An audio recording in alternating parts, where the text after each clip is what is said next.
here we've got a devilishly constructed water trap where you have the tile, you have waterproofing, okay, but it obviously wasn't continuous because this concrete backboard is completely wet.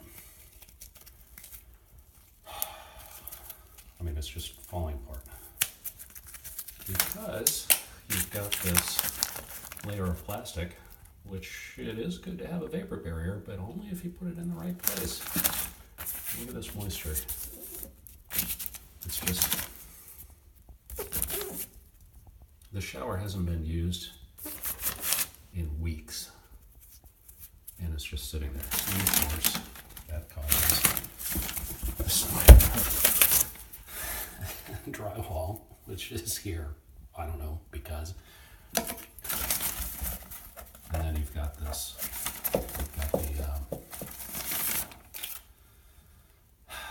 the fiberglass shower pan, which goes way up the wall, which normally is a good thing, but not if you fill it full of holes, because you nail drywall to it.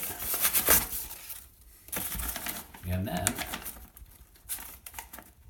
get these really long U-shaped staples that go all the way through the drywall again, through this.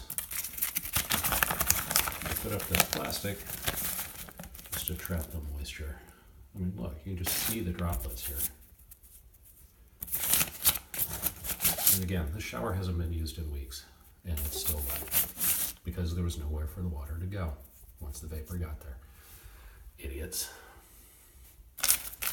And you can see how I mean, they also have nailed through a bunch of stuff into the framing.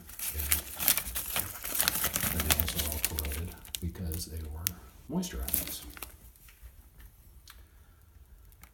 Idiots.